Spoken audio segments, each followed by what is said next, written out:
Welcome to our podcast, Below the Belt, Who Vex Lose. Happy Sunday to each and every one of you, wherever you guys are joining us from around the world. It's our privilege, it's our esteemed privilege to have and every one of you each and every one of you here with us. What a Sunday I'm off to. It's a privilege to have each and every one of you here with us. And I am looking forward to this time with you. I am really looking forward to this time with you. Would have it no other way. Would have it no other way, guys, on this fantastic, beautiful Sunday. So happy to have Rashley Ford and Lauren Jones. All right. B Pat. And is it Ichi? Ichi or Ichai? Is that Chinese? Good morning to the folks joining us on YouTube. Subscribe to our YouTube channel if you guys are there. Those of you who are joining us via YouTube, make sure you subscribe to our YouTube channel. Click on that subscribe button. Good to see those folks joining us across Facebook and the various Facebook pages, guys. Ensure that you follow our pages so you stay in touch with all that is happening across our pages on social media. And those of you who follow us on Twitter, guys, we want you to follow us there as well. Continue to follow us there.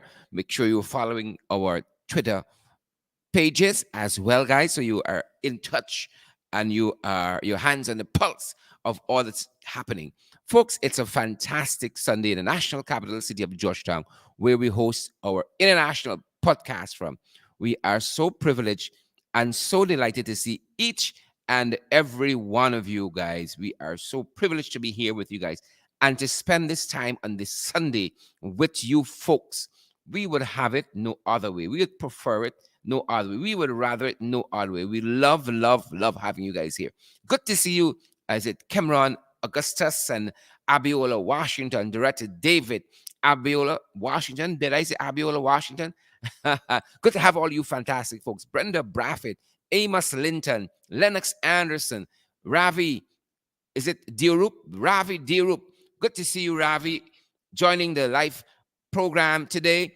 We would have it no other way. Tessa Isaacs Gravesandi. Good to see you, Carol Jacobson, Andrew Cuthbert. Guys, we are here today and we are grateful today, Almighty, for Spirit Lives, for having us with each other. As you come on the live stream today, we encourage you to share the live feed, guys, wherever you're picking us up from. And also, we want to see those emojis. We want to see those emojis. Today, we should be talking with Kemraj Ramjattan, the leader of the Alliance for Change, Member of Parliament, Shadow Minister for Agriculture. And we're going to be talking about a different subject matter. However, a topic he knows all too well, having served in excess of 50 years in Guyanese politics. It's the age of dissent, folks, remembering Dr. Martin Luther King. Yesterday was his 93rd birth memorial. As you know, Dr. King lost his life just shy of turning 40, and he would have been 93 years old had he been alive now.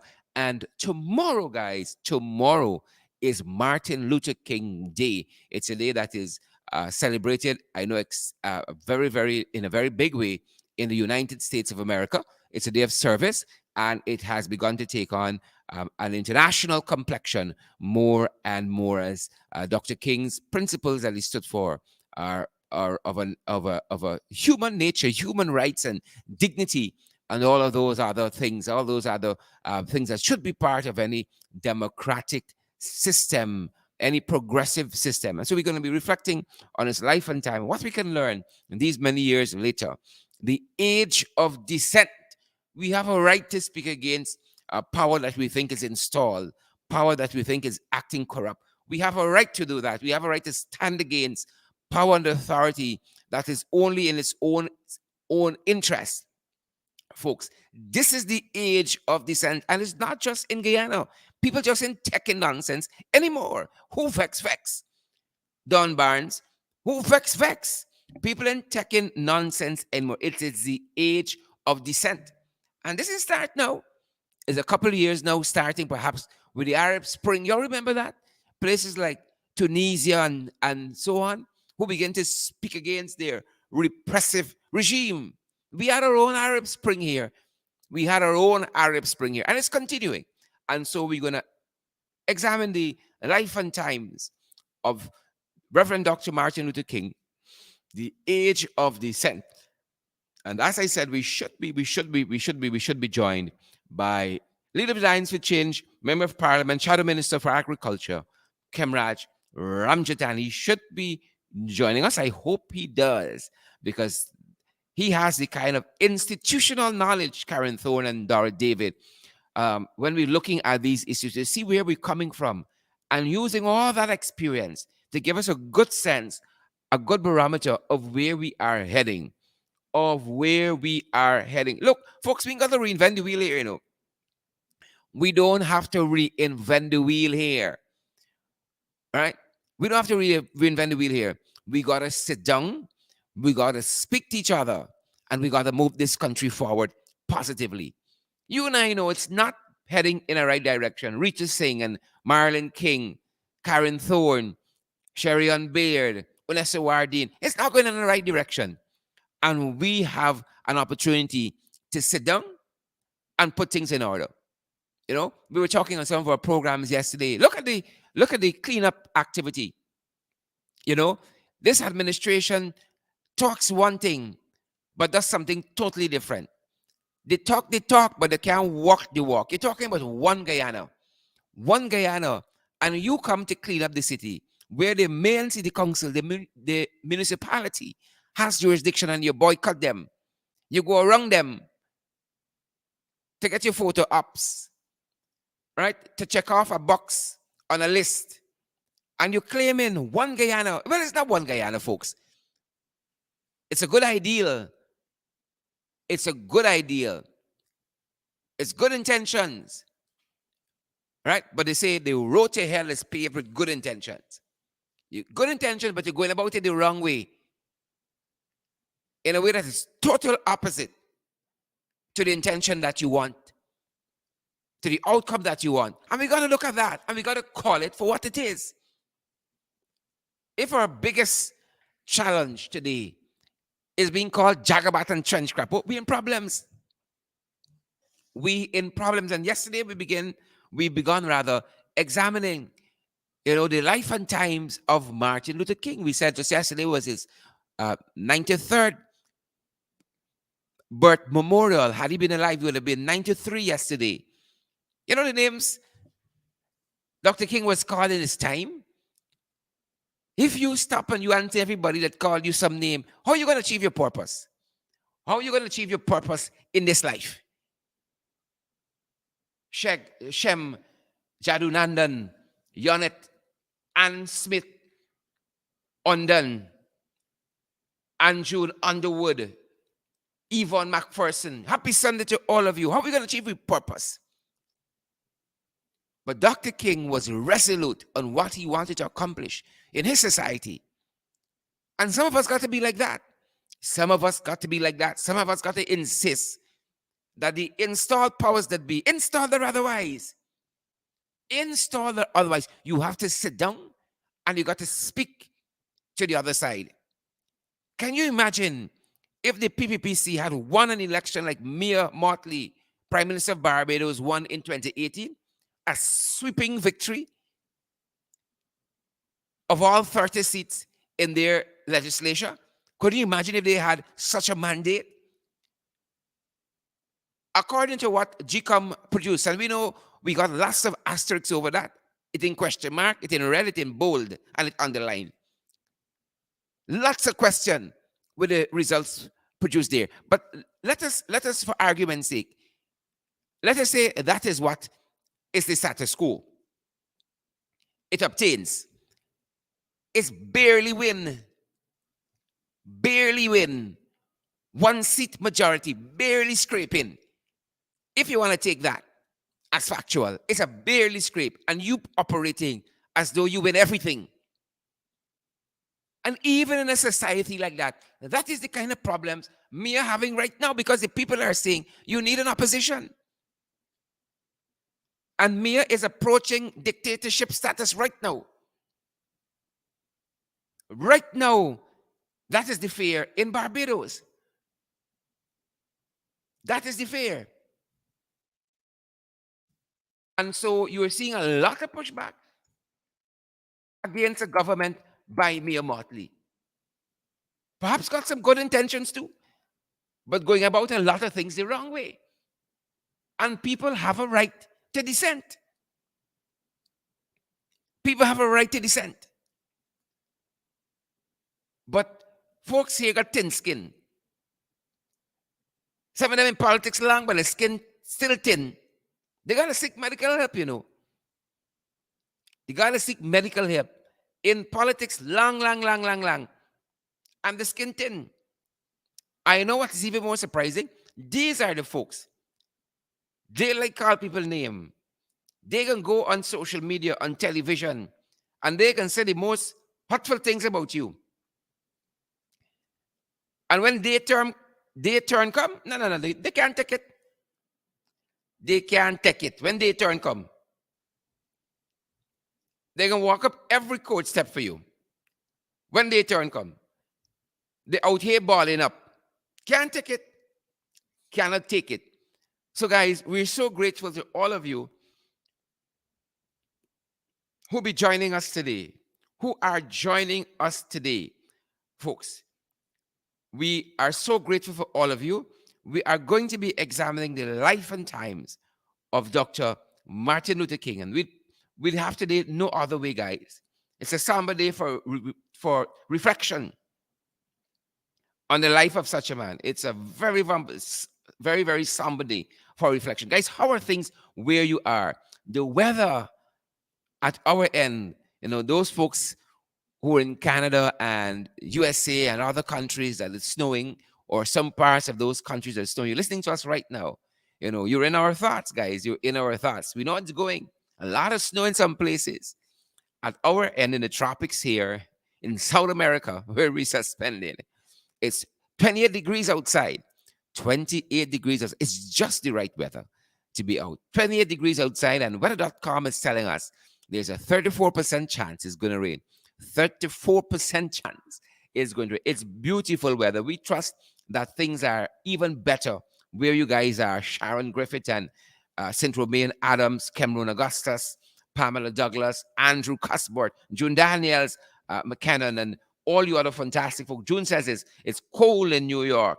Colin Moore, good to see you as well. Prophet Tiabru says the very same thing. It's cold in New Jersey as well. It is cold in New Jersey as well. You know, good to see Maxine Monroe and is it Keyborn Singh and all you other great folks, Joshua Hype and Brenda Braffett. Good to see all you folks on the live today. And as we wait our guests to come on, I hope he comes. Kemra Ramjattan, the Member of Parliament, Shadow Minister for Agriculture, and the Leader of the Alliance for Change. I want to give you a portion of a message, a speech, you might want to call it, from Dr. Martin Luther King himself. And even though he's talking at a high school here, he's talking to young people about the blueprint for their lives. What is the blueprint for their lives? You know, it has application these many years later to all of us. He's talking to them about purpose, finding something purposeful to do with their lives, discovering what the Almighty has created them to do purposefully. That is the message, that's the sermon, that's the speech he was giving here. We're going to play some of it for you guys. Stay with us, and we're going to have some thoughts on the other side. Just a few minutes of it, of this presentation, still tremendously relevant. And then we're going to come back on the other side. Yep. And the question is whether you have a proper, a solid, and a sound blueprint. And I want to suggest some of the things that should be in your life's blueprint. Number one in your life's blueprint should be a deep belief in your own dignity, your own worth, and your own somebodyness. Don't allow anybody to make you feel that you are nobody. Always feel that you count. Always feel that you have worth. And always feel that your life has ultimate significance. Now, that means that you should not be ashamed of your color. You know, it's very unfortunate that in so many instances, our society has placed a stigma on the Negro's color. And you know, there are some Negroes who are ashamed of themselves. But don't be ashamed of your color. Don't be ashamed of your biological features. Somehow you must be able to say in your own lives and really believe it, I am black but beautiful. And believe it in your heart.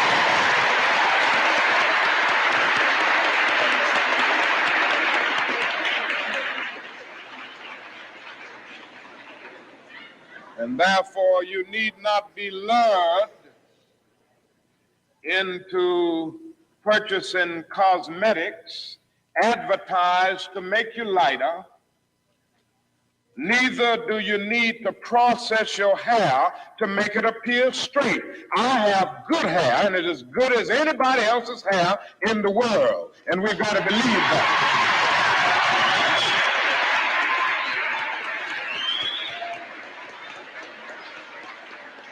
Now, in your life's blueprint, be sure that you have that a principle of somebodyness. Secondly,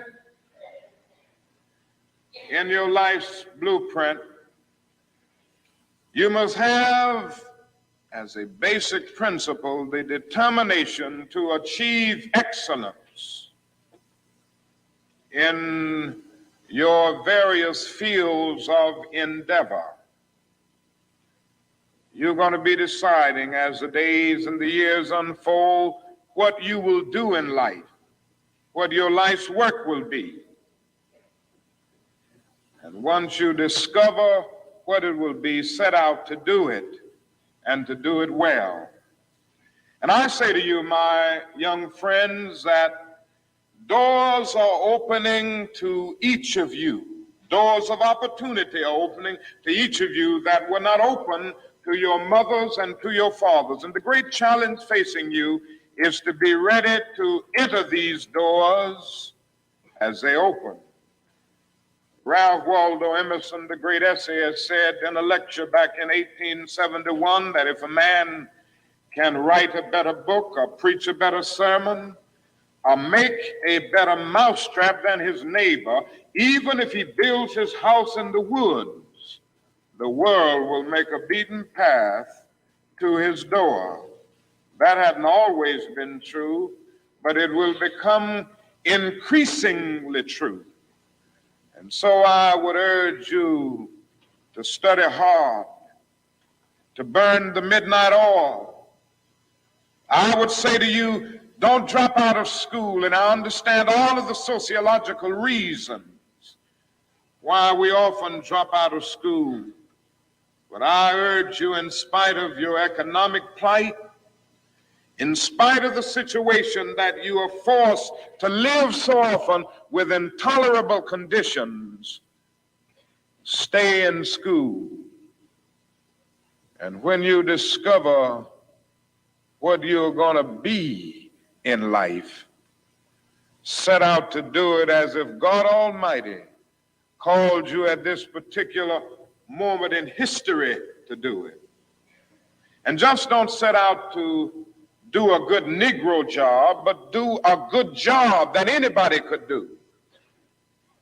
Don't set out to be just a good Negro doctor, a good Negro lawyer, a good Negro school teacher, a good Negro preacher, a good Negro barber, a beautician, a good Negro skilled laborer. For if you set out to do that, you have already flunked your matriculation exam for entrance into the University of Integration. Set out to do a good job and do that job so well that the living, the dead, or the unborn couldn't do it any better. All right, and welcome back. Welcome back, guys. That is Dr. Martin Luther King himself. And believe it or not, guys, this was at a place called Barrett Junior High School in Philadelphia, October 26, 1967. October 26, 1967. Where were you on October 26, 1967? But his message is always so relevant to all of us, irrespective of age, in terms of propelling and to inspire and to empower us to do great things within ourselves, whichever race we belong to, whichever religion we belong to. And I think that's why Dr. King has become so iconic, um, uh, uh, larger than life, above being a civil rights leader, just a civil rights leader, just a preacher, or just somebody interesting in the protection of human rights and human dignity. His words are so timeless. And again, the title of that message and sermon he was talking to young people about there is, what is your life's blueprint? And I think it's a good question we can ask ourselves at any age, and working with dignity and working with respect and working with purpose. And it's something that we can come back to at any age that we're at. Guys, we're examining the life and times of Dr. Martin Luther King, Reverend Dr. Martin Luther King.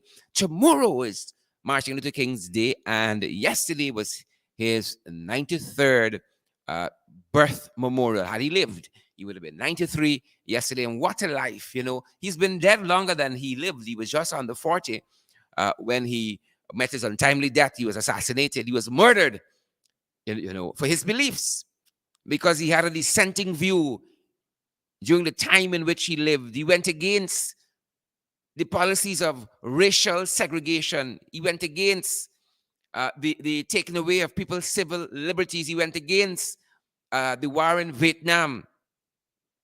And they got some sick people out there, They want us to have a view. You and I shouldn't have a view. We should just comply like sheep. We should comply. Just like sheep, we should be quiet and stay in our corner. And it's interesting that this is our reflection for today and tomorrow. The age of dissent, remembering Dr. King.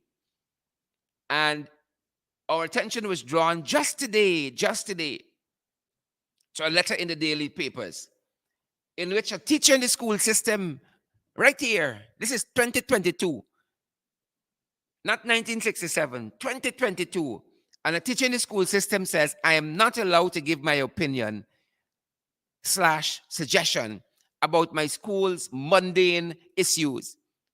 And here in this letter in the daily papers, this teacher here says that somebody from the Ministry of Education swooped down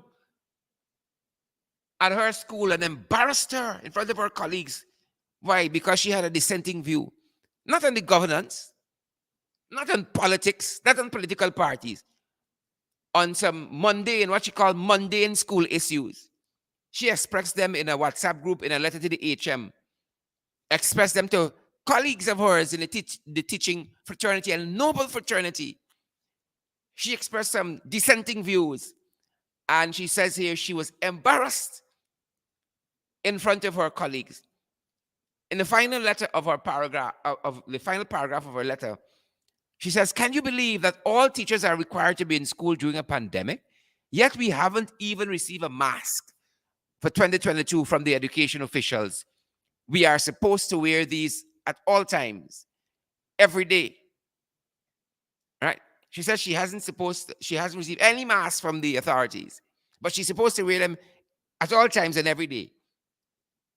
We haven't even received a mask for 2022. She goes on, and some teachers are teaching particular subjects, yet weren't even given a textbook for their own use in the classroom. There are so many issues which could easily be addressed and rectified, but are too numerous to list.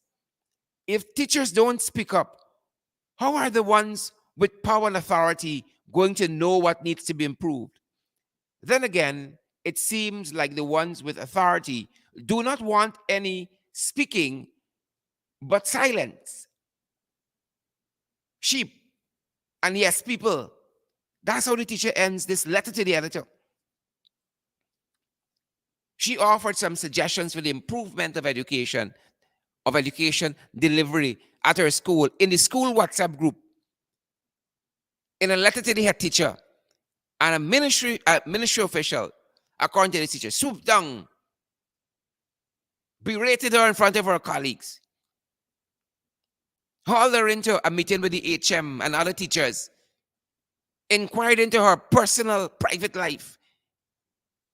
The age of dissent, they like dissent. Folks, this is really, this is 2022 we're living in. Not 1922, not 1822, 2022. And this is the attitude, folks, of the powers that be. Sandra Facey, y'all understand what's happening here? Andrew Cuthbert and Yonit Elias, Carol Jacobs, Cameron Augustus. We understand what's happening in this country here. 2022. And a teacher can't even proffer some ideas and solutions to problems affecting the education system. We got to try to shut them down. I know this all too acutely. I know about this all too acutely, folks. Right? I got a magistrate to face tomorrow because they're trying to silence me. But they got to do what they got to do. These guys out here got to do what they got to do because I understand fully well the blueprint for my life. And I'm thankful for the man upstairs, the big man, that has helped me to understand it. And those other folks in my life who daily help me to understand it. So I understand the blueprint. So these jagabats and trench crappos, they got to do what they got to do. They got to do what they got to do. You understand what we're talking about here? They got to do what they got to do, and we got to do what we got to do as well. We got to keep pressing forward. We got to remain hopeful. We got to remain vigilant. We got to remain upbeat. We got to remain with boots on the ground. We got to hold fast to our views. Guard our opinions jealously. If we say that democracy is what rules the day, then how can people not want to enforce and empower you to exercise all the tenets of democracy? These guys believe that democracy is an X on a paper and you chuck it in a ballot box. And how that can be democracy when they stuff in the ballot box? How that can be democracy? How is that going to be democracy when they jet in the books, the poll books that go missing, and the ID cards that they're sharing out? How that can be democracy? How is that going to be democracy? So these are the issues we're examining, and Cameron is going to join us in just a minute. He's going to join us in just a minute. Just a minute.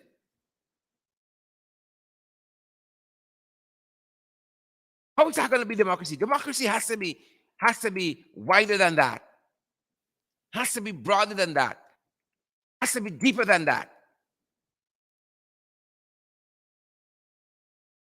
So let me try to pull in Cameron into the discussion this morning. Folks, we're reflecting on the life and time of Dr. Martin Luther King. Yesterday, had he been alive, he would have been celebrating his 93rd birthday. And tomorrow is Martin Luther King Day, folks. Tomorrow is a day set aside. And I think in the US especially, it's a day of service. It's a day of service. Let me try to bring in Cameron. Very good morning. Welcome. You are live below the belt. Thanks. Good day to you, Sherrod. I'm glad to be here. And we are so happy to have you. I was telling our listening public that your years in politics and seeing all complexions of politics in this country more than qualifies you in this regard. And you are somebody who is very strong on dissent and having a dissenting view, hearing the other side, and supporting and empowering the rights of those who have a contrary view. You are about liberal democracy, and we are reflecting on the life of Dr. Martin Luther King. We were telling our listeners that had he lived yesterday, he would have been 93, and tomorrow is Martin Luther King's Day. And in that context, we're reflecting on his life. Raj. That is true. Tomorrow is, of course, Martin Luther King's Day, and reflections of his life is in order. One of the greatest personalities that ever lived, quite frankly, and the principles he enunciated, the great oratory he exhibited when just holding a microphone or in his church, whether in the political platform or in the pulpit, he extended the warm embrace of humanity throughout. And of course, he had quite a lot of very public and very severe criticisms of the American system, the Jim Crow politics that he lived through, the very discriminatory practices of American institutions. And of course, he managed to see under the Kennedy administration certain rights that Black people got as a result of all the criticisms and the international opprobrium that was brought to America. We must, honor and pay tribute to such a great individual. Of course, he had his training under, a lot of people have indicated this to me, and I think he himself wrote about it, under the great Mahatma Gandhi, whose nonviolence and satyagraha he adopted as part of peaceful or nonviolent methods of struggle. Mm-hmm. He did have his problems with some of those in America who wanted a violent overthrow of the system, but he won out finally, that these things can be done without blood being shed, by winning the actual arguments, by stating the case and prosecuting it to the fullest by virtue of public campaigning, and also changing the culture and the minds and the mindsets of so many people in the community. And he managed to get presidents. He managed to get the love and affection of a massive set of white people, and of course almost all and other peoples of America, who then saw, of course, people didn't like what he was doing, as is expected, and in a society like America at that time, and of course he was then assassinated. But his story must go on, I think, for eternity, quite frankly. This man, great man he is, must be understood by also Ghanaians, especially our young people. Discrimination is a thing that is, of course, back as a mainstream in world politics and in local politics. We see discrimination in a variety of new forms. And if Martin Luther King Jr. was around, he too would have been continuing analyzing and speaking against that kind of discrimination at the political level, at the economic level. As a matter of fact, he would have been, doing major works on what is called the inequalities of today's world. Inequality is so rampant. Sometimes it doesn't have as a strain race and so on. But just like in American society today, as I was just watching a program by Joseph Stiglitz, the famed economist and Nobel laureate, And he was saying that 0.1% of America owns almost 70% of America. The Bill Gates, the Zuckerbergs, Mm-hmm. and some of the big owners of the big oil companies and so on, they are the big owners of what is called about 70% of America, whereas about 80% of Americans just own about 10% of America. Mm-hmm. Mm-hmm. And it is a crazy system. It is a system that has created a lot of alienation. It has created so many of the negative things that Martin Luther King talked about in the 60s of the last century, and which, in a sense, brings the world into the turmoil that it is in. And to get it out of that turmoil requires a huge effort on the part of a more equitable distribution of the fruits and the fruits of people's labor. Somehow it finds itself being bypassed into the hands and the till of the 0.1%. Yeah. And that discrimination is also leading to what you call international discrimination. Third world countries, Latin American, Caribbean countries, they too have hardly any wealth to deal with the issues of climate change and adaptation, hardly have any wealth to deal with reorienting their economy to take care of climate change and all of that. And so they are the impoverished of the world, the bottom billion, as it were. And that's discrimination at an economic level. And so what the lessons from the anti-discrimination struggle of Martin Luther King will prove to us is that you must have this kind of voicing of opinions, the dissenting opinions of the day, so that you can be, chastising the existing system, chastising the powers that be that ensure that the existing system is perpetuated.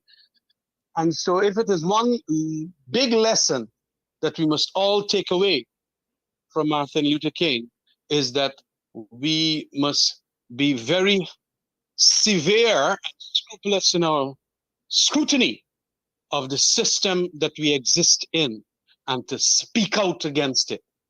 I said last night on the Burbies program, you were there, that silence is violence.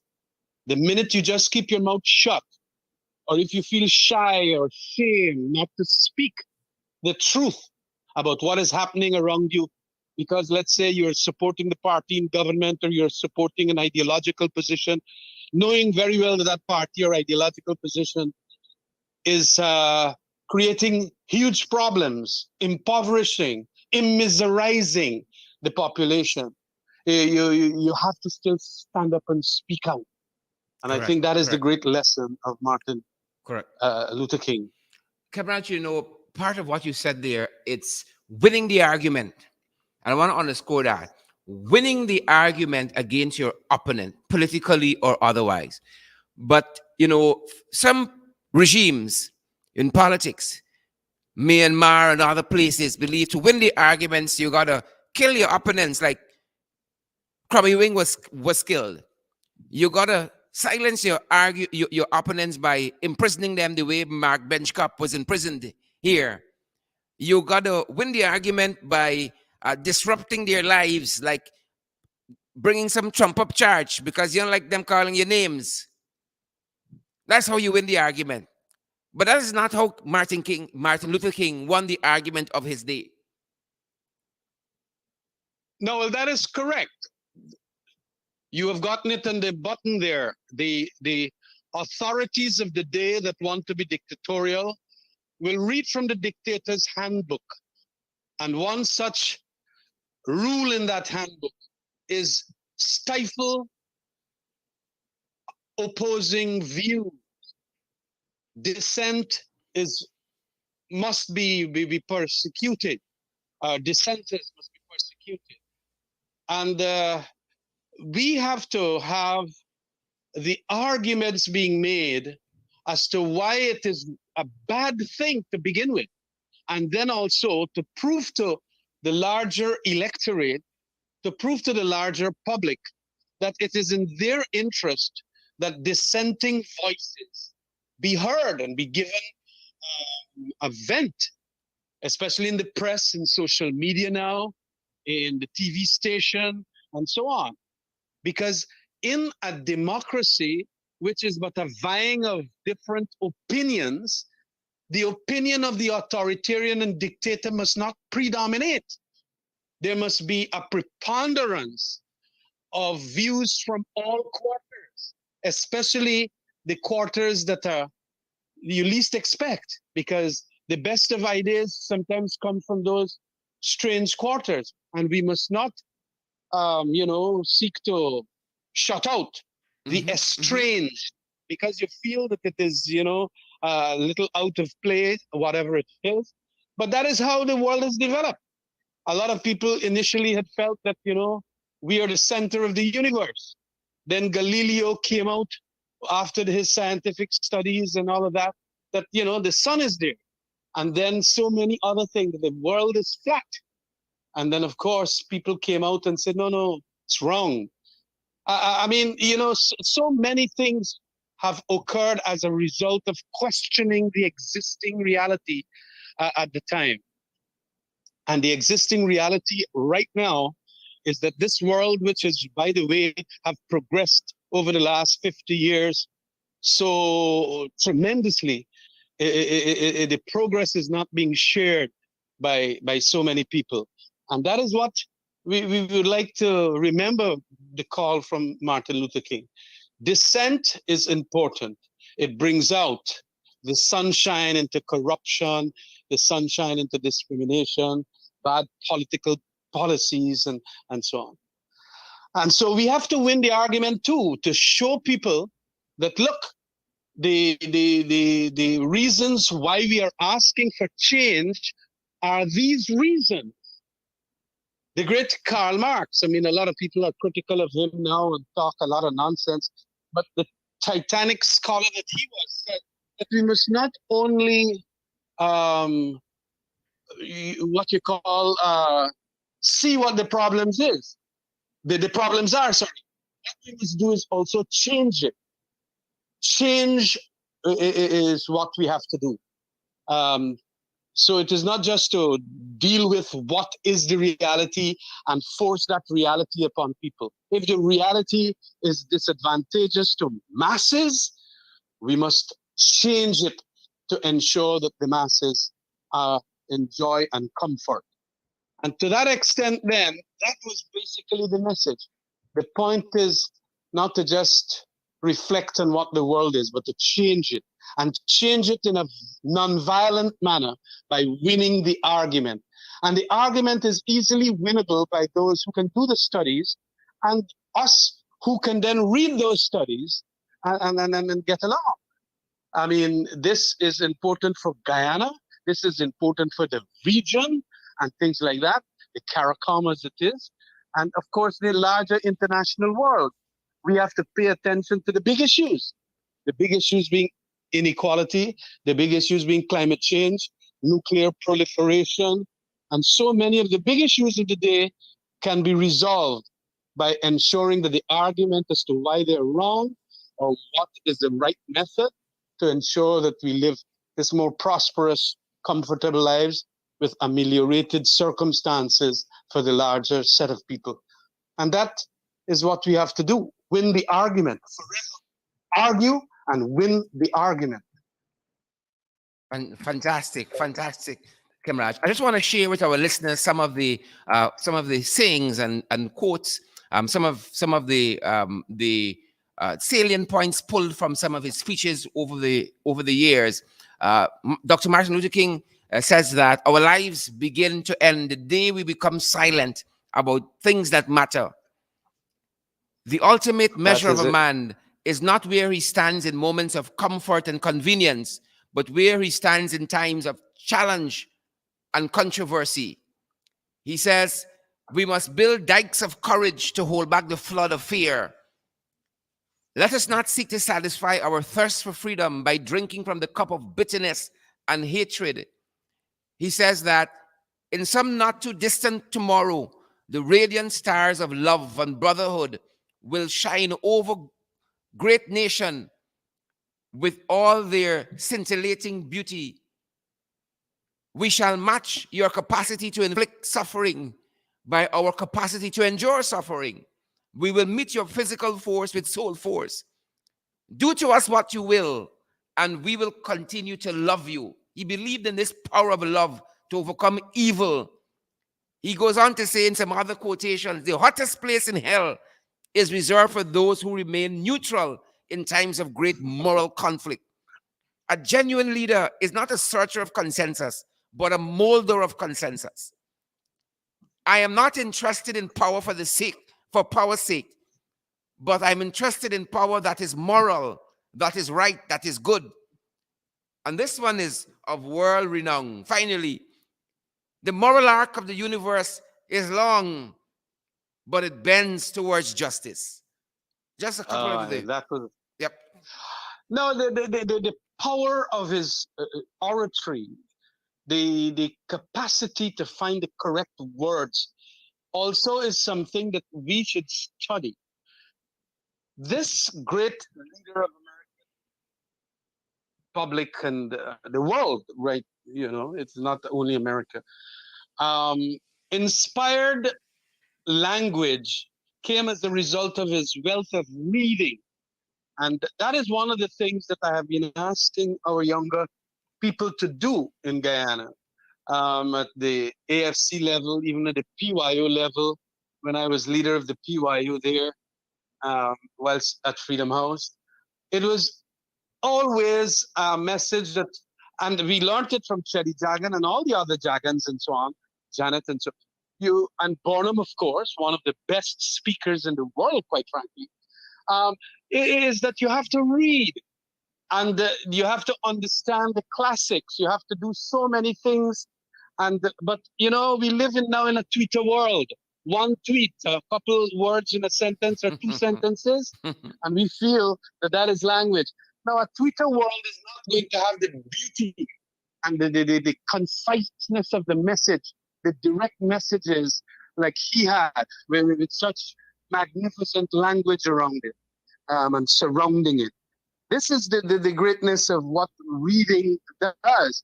And then we have to ensure, too, that the other message that's on the line there is that we must be fearless.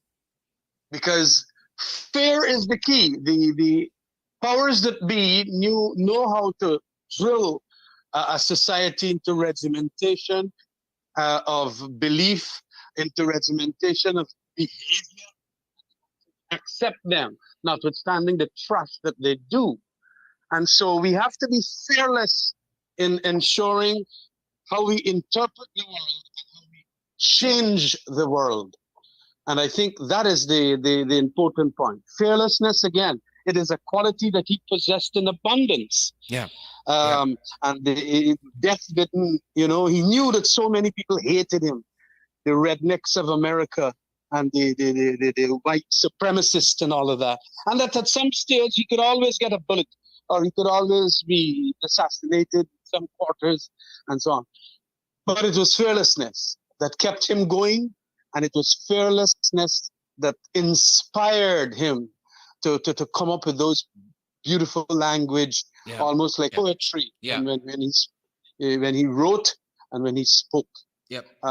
So we want Guyanese young children, young people now getting into politics, to understand that these are people who you have to use as heroes and as icons from which you then start your political journey, or whatever the journey is, where the is requirement for it in the religious circles, even in the Hindu and the Muslim and the Christian faiths and so on. Mm-hmm. You can have inspirational leadership at that level by even being closely associated with the writings and speeches of Martin Luther King Jr. It will help even your congregation to understand the principles by which you must live. And of course, living the examined life. He was, such a, wonderful character, family, and a whole set of other things that are positives about him.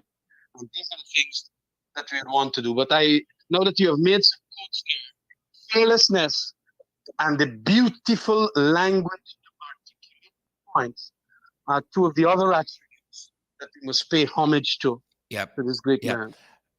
You know, Kamraj, you're an avid reader, and we always encourage folks here, especially those folks who represent themselves to be activists and future political leaders in this country. A lot of young people listen to our program. We always encourage them to read, and that's one of the things we've been stressing for 2019, for 2022 rather. We got to equip ourselves. A fantastic book I found years ago that contains some of the seminal speeches and sermons of Dr. King is a book called Strength to Love. Strength to Love. It revolutionized my thinking in this area of nonviolence and using love. And as you always characterize, Kemraj, using the strength of your arguments to overcome your opponents. I would recommend that. You know, find a bookstore. Austin's is a good bookstore down there in Middle Street, and see if they have any of the writings of Dr. Martin Luther King. And we have to. Whenever I buy a book, I see this as an investment in me. We invest in. You know, it's good to invest in your spouse, your wife, your girlfriend, your husband, what have you. But invest in yourself. I think that's Dr. Stephen Covey says that the greatest investment is the investment in self. Right? And in this way, buy yourself a good book for 2022 that is going to impact your life in a meaningful way. And they got lots of books out there. Find a good bookstore. I recommend Austin's bookstore and see if they have Strength to Love. Kemraj, as we wrap up our discussion, reflecting on the life and times. Just 1 minute in that. 1 minute in that. I got to give you some news and I'm going to make it public. Go right ahead, Indeed, sir. I met Asha Balbachan yesterday and she gave me a book that she brought to you for you on the great speeches of Martin Luther King. Fantastic. I don't know if you made any arrangement to get it, but she said she wants to surprise you, and I have it in the back seat of the car. Wow. Listen to me. If you want, touch me. Kemraj, buy me a book, right? And yeah, I know. Let me say this. We got to invest in yourself, invest in somebody. You know. I don't want to hit anybody with this, but I see people celebrate birthdays in all kinds of strange ways. Right, which could suit you. You're celebrating a birthday. Buy yourself a good book. Buy yourself a good book. It is the message. Examine your life. Readers make better leaders. Yep. Always remember that. Good readers make better leaders. And it is important that this whole culture of wanting to spend a good $25,000 on the drinks and the food and so on, well, fine. But at least you could cut down on that, or at least the drinks, and ensure that you buy a book for a couple $1,000 or buy a couple of books. I remember, what I used to do in cabinet? Every time, my birthday came around, I gave every cabinet member a book. And I think it went very, very well. And it is books that are reviewed by the New York Times and the Washington Post and so on.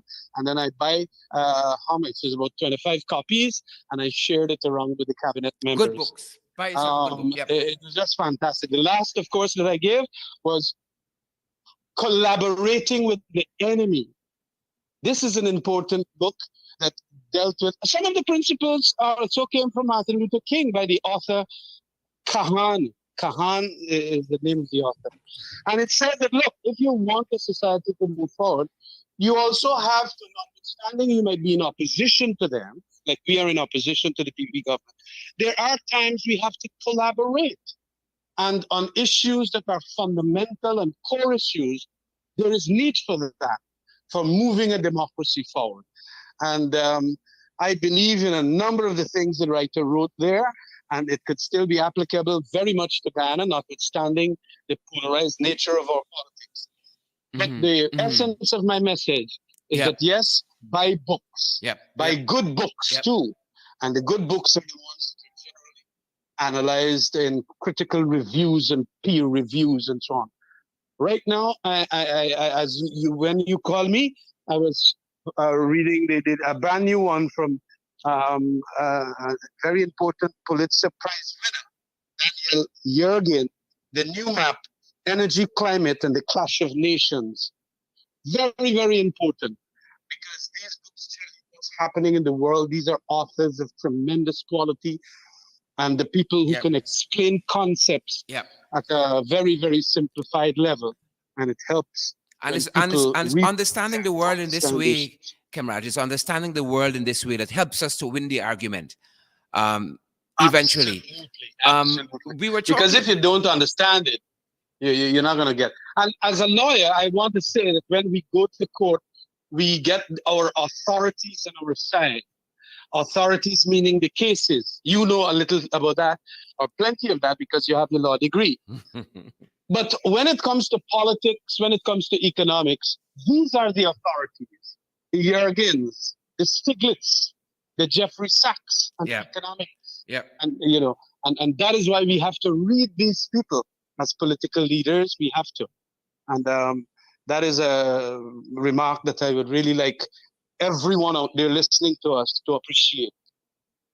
Fantastic. Strength to Love is a book I would recommend. Folks, if you're reading a good book you want to recommend to us, leave that in the comment section. I would love to come back and have a look at some of them, some of the recommendations. If there's a book that has changed your own thinking about life, leave that in the comment section too.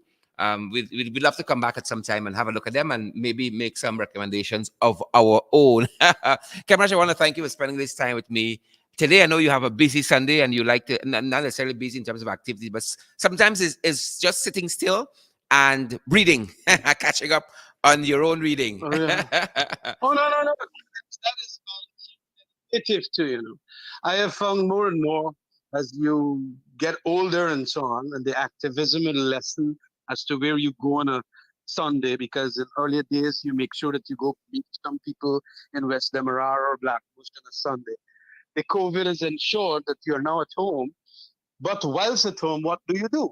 It is, not necessary to watch television all the time, but to read a good book. There is nothing better than doing that. And especially if the writers are the Martin Luther Kings of the world, in the sense of being strong critics of the existing reality and how to change it and understanding it by winning the argument based on understanding what the realities are.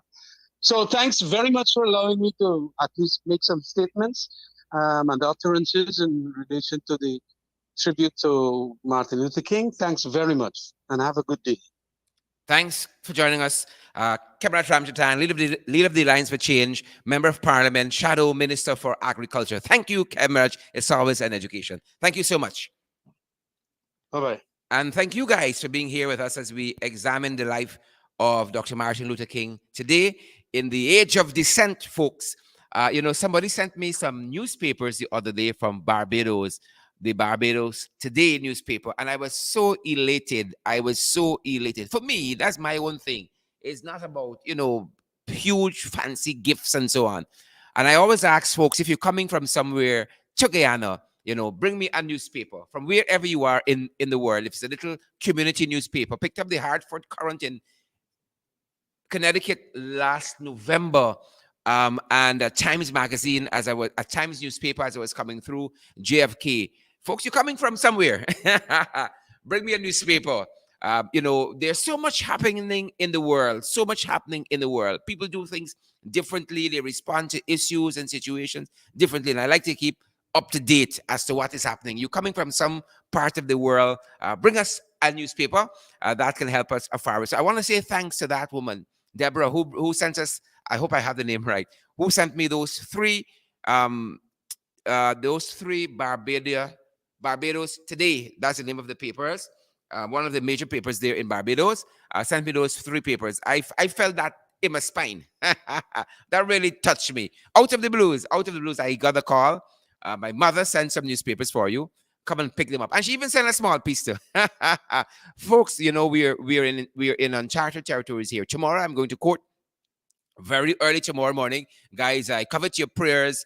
I covet your guidance. I covet your support. And I really want to thank all of you for your tremendous support. I'm in court tomorrow because I have a dissenting voice in this country. I'm in court tomorrow because I have a dissenting voice. I go as one with a fantastic team of lawyers from huge fields and stories. But we stand as 10,000 tomorrow, guys. And, as you guys partner with us, we now have to put aside some of that funding for legal bills because we know them guys coming for us, because why? Why? It's the age of dissent, and we got a dissenting voice. We have a differing view from them, respectfully, a differing view. And so they're coming after us. So we got to now put aside some of the funding you guys send for us to build out these programs and expand what we do here for legal bills and so forth.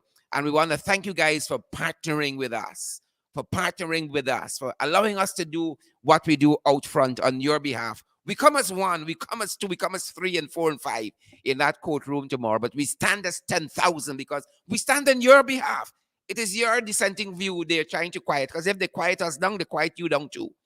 Folks, if you want to, come on board and partner with us. I'm certain by now you get a sense that your dollars are well spent and that we're good stewards. We have the Below the Belt podcast, Who Vex Lose. We got In the Ring program. We have the website we're working on. We have merchandise that we're working on shortly. We're going to be putting out there some of the t-shirts that we're going to be offering for sale. And we hope that you guys patronize us. All of this goes to building these programs on your behalf. Come on board and partner with us, folks. We have several platforms available. We have the Cash App platform. It's the $ in the ring 592. The $ in the ring 592. That's our Cash App handle. We're also available via PayPal. Our PayPal email address is inthering592@gmail.com.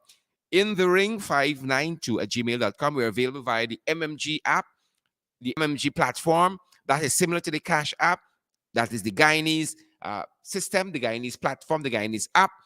The number there for us is 627-6963. That's our WhatsApp number, but that's our number for MMG as well. 627-6963. We're available via MoneyGram. We're available via Western Union. We're available via Western Union and available via MoneyGram as well. And we've asked you guys to come on board and on a consistent basis, on a monthly basis, partner with us and help to move our programs forward month after month. For as little as $5, 10, 15, 20. Guys, it's up to you. But come on board and partner with us and see us do wonders on your behalf. That's our time for today. Thanks for joining our podcast, Below the Belt, Who Vex Lose, our daily international podcast. Thank you guys for joining us wherever you joined us from around the world. Thanks for all those recommendations of good books we're seeing there in the comment section. Denise Booker, what a name to have. Denise Booker, Carla Washington, Maxine Monroe, Roxanne Aaron, Rita Singh, we see you there. Thanks for joining the podcast. Shalon Kingston. That's our program for today, guys. Share the live stream. Let other folks receive this valid and credible information, we dare say. And we want to see those emojis as well. Penelope Hudson, we see you there. Sabina Jacobs, we see you as well. Is it Clipscat? We see you, Clipscat. We see you there. Laverne, Harry Charan, Kelvin Passad, Stephen Jarvis. We see you, Stephen. Emily Durant. Auntie Sandra Hanover. We see you as well. Guys, we love your support. We feel it. Guys. We feel it. We go tomorrow before that magistrate's court. We stand as 10,000 folks on your behalf. They're trying to silence we, but we ain't taking it. We ain't having it, folks. We ain't having it. Thanks for all of your support. Continue to keep us in your prayers, guys. That's our program today. Below the Belt, we're back tomorrow at 12. And then we're going to see you guys tomorrow night, 2 in the ring. But we're back tomorrow for a podcast at 12. Take care, guys. Have a fantastic, restful reading Sunday. Do stay safe. Candace Wilson, we see you. Collis LaRose, George Annan, we see you there. Donna Liverpool, we see you. Desrick Simon, Liverpool as well. All the Liverpools on. Thanks, guys. Stay safe. Stay safe.